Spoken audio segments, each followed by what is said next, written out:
This is video podcast 44 from learningradiology.com, Fractures and Dislocations of the Knee, Part 1.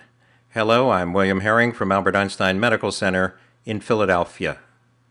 In this podcast, we're going to discuss the relevant anatomy of the knee, some soft tissue clues that we can see on conventional radiographs, fractures of the distal femur, dislocations around the knee, and some related diseases. The knee is one of the most commonly injured joints, especially in adolescents and in those who are athletically inclined. Conventional radiographs are the first study usually obtained in knee injuries, but they can be normal even in the face of extensive soft tissue injury. So MRI is the imaging modality of choice for soft tissue and occult bone injuries. MRI is superior in defining soft tissue injuries. It is non-invasive, it has high resolution, and images can be displayed in multiple planes. It is especially useful for demonstrating coexisting injuries, not clinically apparent, that change the treatment or the prognosis. In general, MRI findings of ligamentous injuries will include non-visualization of the ligament or tendon, disruption, and abnormally increased signal. We're going to concern ourselves primarily with the findings on conventional radiographs. A standard conventional examination of the knee will always include an AP and a lateral view. In some institutions, it may also include an internal and an external oblique projection of the knee. In other institutions, it may also include instead a tunnel or notch view of the knee, which demonstrates the femoral condyles in their posterior aspects and the intercondylar notch and intercondylar eminence particularly well, and the axial, skyline, tangential, or sunrise view of the patella, which shows the patella in its AP dimension and demonstrates the joint space between the patella and the femur. The major components of the knee joint include the lateral femoral condyle, the medial femoral condyle, the medial tibial condyle, and the lateral condyle of the tibia. The flat surface formed by the medial and lateral tibial condyles is the tibial plateau, which has a lateral and a medial component. Also important are the tibial spines, the anterior or medial tibial spine and the posterior or lateral tibial spine. The intercondylar eminence is variously called the area that contains both of the tibial spines, and it's sometimes referred to as the area that includes only the anterior tibial spine.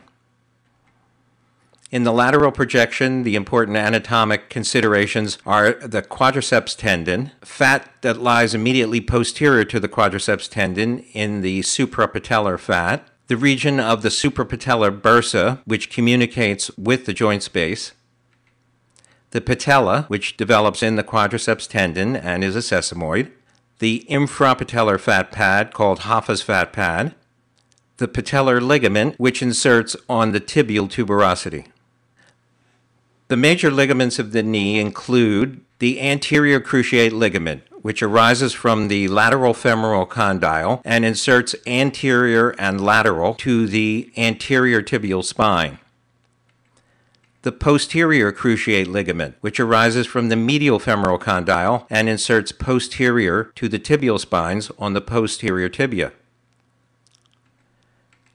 The tibial collateral ligament, also sometimes called the medial collateral ligament, a two-layered, broad and flat ligament which arises from the medial femoral condyle and inserts superficially onto the medial condyle of the tibia.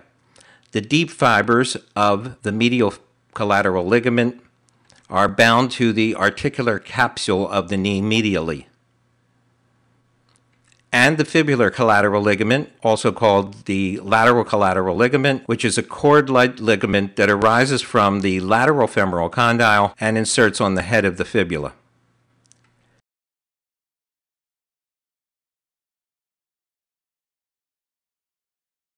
There are two soft tissue clues to the presence of an underlying knee injury: joint effusions and lipohemarthrosis. Suprapatellar effusions occupy the clear space which is above the patella and posterior to the quadriceps tendon.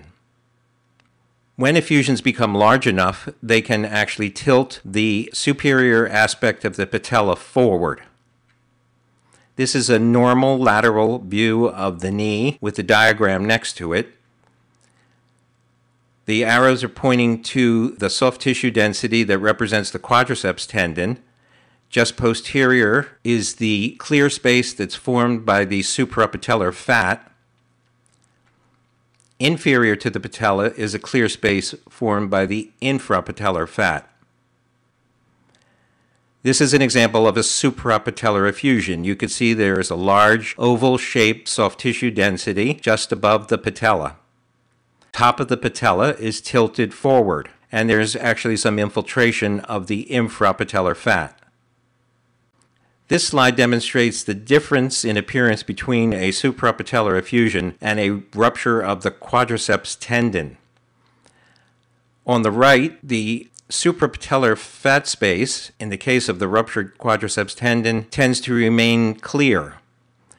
The bulk of the soft tissue density is in the region of the quadriceps tendon, and you can see that the patella is tilted forward. The two of them do resemble each other. A lipohemarthrosis occurs when fat exits the marrow cavity secondary to an intra-articular fracture. It most commonly is secondary to a tibial plateau fracture. Fat, being lighter than blood, will float on the blood, forming a fat fluid level. Occasionally, there may be further sedimentation, and the cells will sediment from the serum so that a triple fluid level can be seen. In order to see a lipohemarthrosis, we must have a horizontal X-ray beam, one that is parallel to the floor. This is an example of the fat fluid level in a lipohemarthrosis in a patient with a severely fractured proximal tibia. And the image is oriented in the way that you would normally be viewing it. You can see the fat fluid level, which the red arrow is pointing to.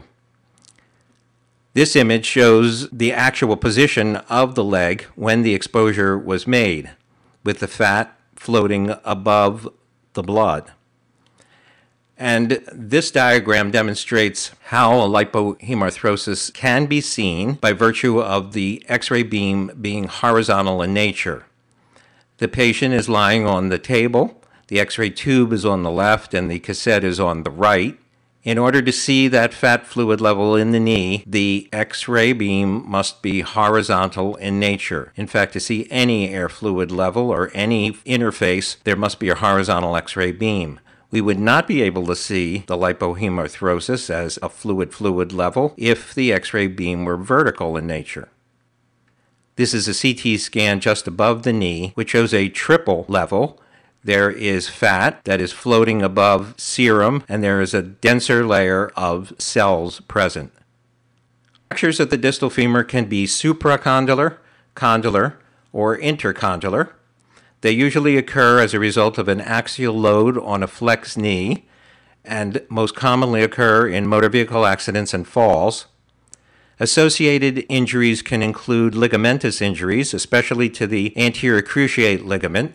About 20% of fractures of the distal femur are associated with ligamentous injuries, vascular injuries in about 2 to 3%, and tibial plateau fractures. This is a CT reconstruction of a supracondylar fracture.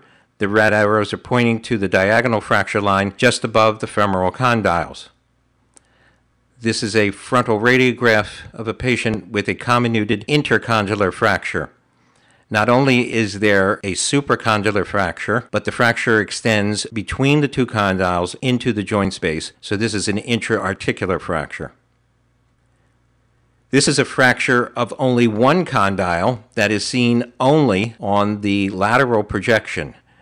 There is a diagonal fracture that goes through the lateral condyle of this patient's knee. Dislocations of the knee are relatively rare, They can be tibiofemoral, and they're described by the resting place of the tibia.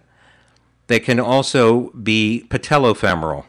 Patellar dislocations usually are lateral, and that's because the lateral femoral condyle is more shallow than the medial femoral condyle. Subluxations of the knee are more common than dislocations and usually are of a more chronic nature. This is an example of a posterior dislocation of the tibia. In a dislocation such as this, you can imagine there would be a high incidence of ligamentous injury, and you can see that the tibia lies posterior to the femur. This is actually less frequent than an anterior dislocation of the tibia, but both are relatively uncommon. This is what a skyline view of the patella normally looks like. We see the medial and lateral femoral condyles and the patella anterior to them. And this is an example of a patellar dislocation in which the patella is clearly dislocated laterally. This is another example of a patellar dislocation. You can see that the patella sits far lateral to the lateral femoral condyle and is outlined by the red arrows. There are two related diseases, which will conclude this podcast, Osgood-Schlatter and Sinding-Larsen-Johannson disease. Both occur in adolescence, usually in males. They are both thought now to be due to repetitive trauma. Sinding-Larsen-Johannson disease occurs at the proximal end of the patellar tendon, and Osgood-Schlatter occurs at the distal end of the patellar tendon. Both of these are clinical diagnoses. They both feature local pain and tenderness. X-ray images don't have to be obtained in order to make these diagnoses. These are clinical. Sinding-Larsen-Johannson disease is a traction stress that occurs on the proximal end of the patellar ligament where it arises from the inferior pole of the patella. Imaging findings can include fragmentation at the inferior pole of the patella and soft tissue swelling. There may also be heterotopic ossification that occurs in the patellar tendon. This is an example of Sinding-Larsen-Johannson disease in which there is fragmentation of the lower pole of the patella. This would look radiographically identical to a patella with multiple ossification centers, but the presence of pain and tenderness in this region would identify it clinically as Sinding-Larsen-Johannson disease. Osgood-Schlatter disease is a traction apophysitis or osteochondritis secondary to repetitive stress injury at the site of the tibial tubercle or tuberosity. It is bilateral in 25 to 50% of cases, and the imaging findings could include fragmentation and soft tissue swelling. This is a lateral knee projection in an adolescent boy with Osgood-Schlatter disease. The red arrow is pointing to fragmentation of the tibial tubercle, and the white arrow to the presence of soft tissue swelling. The clinical history was pain and tenderness over the tibial tubercle. In the next podcast, we'll talk about patellar fractures, fractures of the tibial plateaus, osteochondral injuries, bony clues to soft tissue injuries, and there'll be a mini quiz.